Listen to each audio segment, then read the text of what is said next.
Welcome to Artistic Adventures. In today's adventure, we're going to give an Ariel doll a face-up and take her from sweet to sultry. Let's get started. This is how she looks in the beginning. One of our fellow adventurers, Jackie, commissioned me to do this face-up and give her a little bit different look.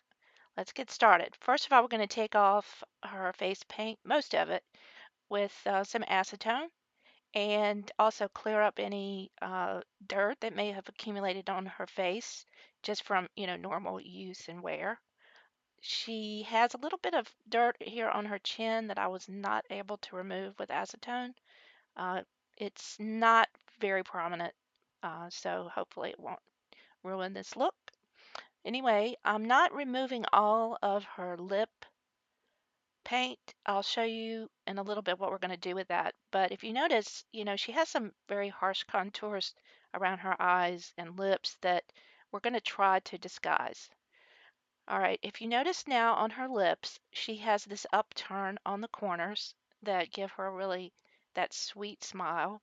And part of the paint on the upper lip extends out to that turned up corner.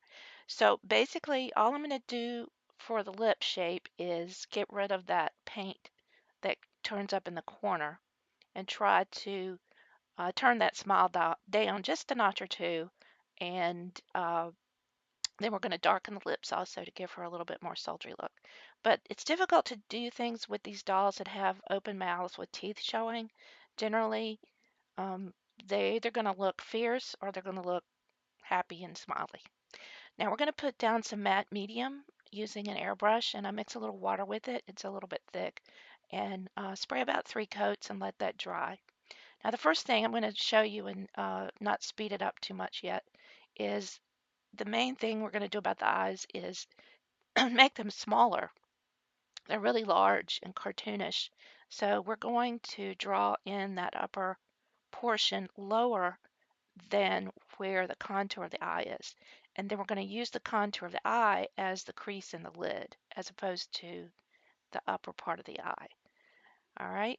And we'll use some shadows a little later on and some other things to help disguise those features. But the main part about the eyes is to give them a little bit more realistic look and make them smaller than they are on the original doll.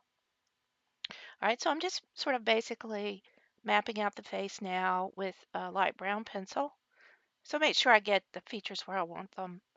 And I'm also going to give her a little sort of sideways cut to her eyes that, we're going to have to work with this smile. So I'm going to make it a little bit more of a sultry, mischievous look as opposed to a sweet, I love the world look. And by the way, this doll does have batteries and it plays songs when you touch her hand. It has a little sensor in it. And she's singing, I want to be part of this world, or I can't remember all the song, but anyway, it's kind of funny.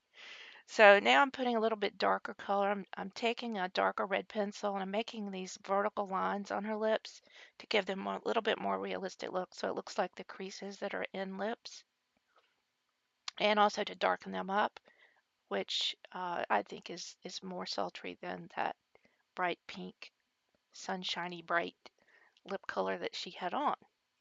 And I'm just going to leave the white part, the teeth, the way they are.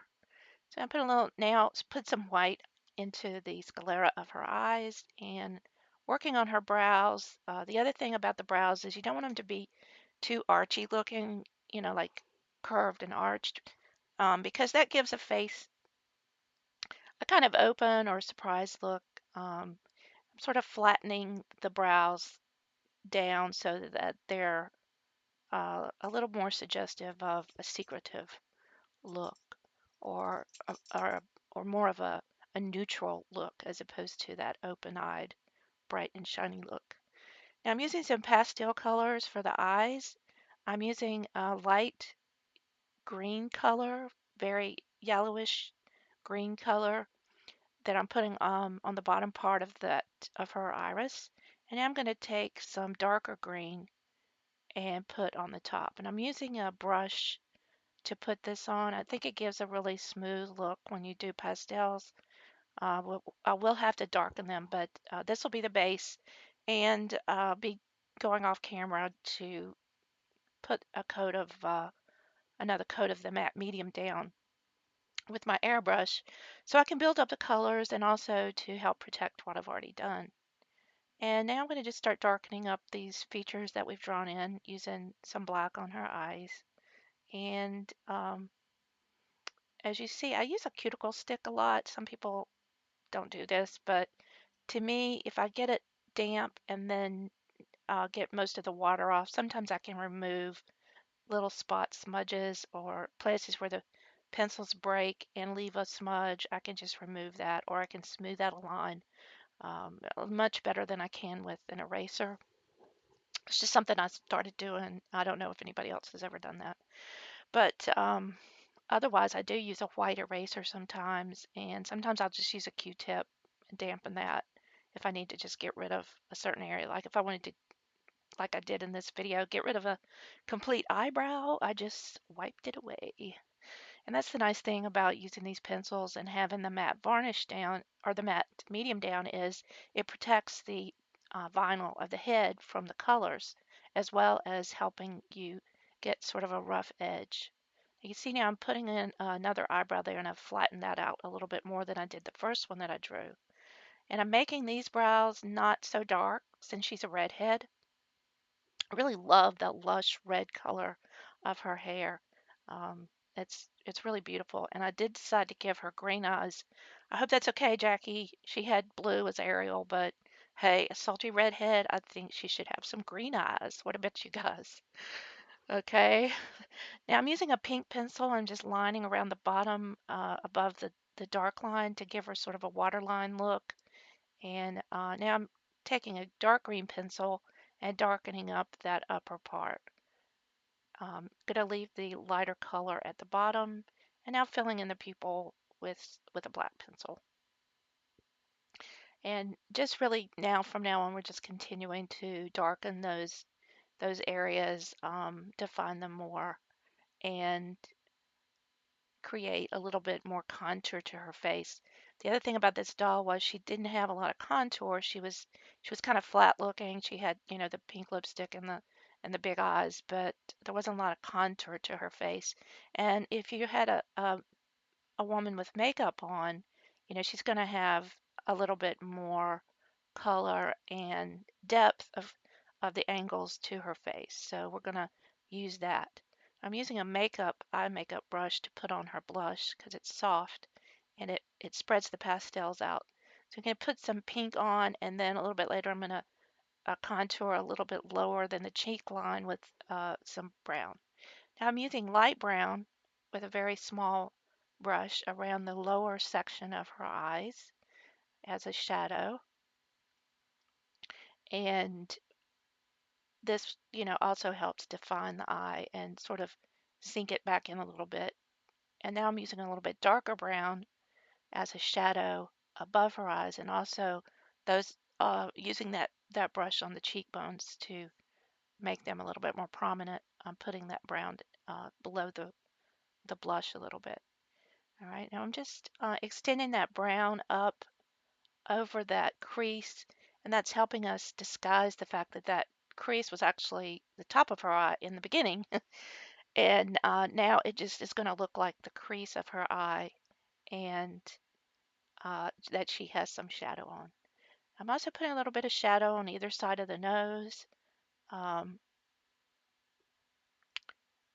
and then also I'm coloring the interior of the nostrils, putting a little bit of shading down the center below the nose to the cupid's bow of the lips, and then I'm actually putting a little bit of black into the eyebrows, but not too much. I want her eyebrows to stay a lighter brown color since she is a redhead. And now just doing some fine tuning, starting to put some eyelashes in with really small strokes and some blue around the corners of the eyes on either side of the nose as a shadow, darkening the pupils a little bit more. And I don't know if you guys have ever done this, but sometimes instead of just sharpening my pencil, I have a paper towel down, and if it's wet, I'll lay the pencil flat against it, run it over that, and then dry it so I can get a point back on it again. Because you really have to keep a point to do some of this fine detail work, especially the eyelashes. If you don't, it just looks goopy. Anyway, she's coming along really nice. I really like the way it's turned out. I was a little concerned about how harsh the contouring was in the mold of the plastic, but I think it's gonna come out pretty nice, and she'll look at least charmingly sultry, if not completely sultry, with that smile. So I'm putting in some eyelashes now on the bottom and the top. One thing you could do, Jackie, when you get her back is if you want to put some false lashes on her, that would probably add to this look a lot too. I don't want to do that and then ship her because it might get messed up, but you could do that once you get her. I think that would really add to the cosmetic look of the makeup. And I'm putting a little bit of white powder on some highlighting areas on the top of her nose, her forehead, just under her eyes. This is also just helping to contour her face a little bit. Sometimes we only think about the dark, but also the light helps too. And I put a little bit on her brow bone just under the eyebrows as well. So just finishing touches now, cleaning up any lines that I see that I don't like, that sort of um, need a little touch here and there. And once we get this part finished, then we can seal the face. So there's our sultry look. And as you notice, I've got her all covered up. This particular doll, oh, here's I'm using this matte varnish now instead of the Krylon spray. You don't have to thin this like I do the matte medium. And then this high gloss varnish is what I put on the eyes and lips. But I'm going to use the matte varnish in my airbrush to put about 3 final coats on. And now I'm taking a pointy tool and putting that sparkle in her eye.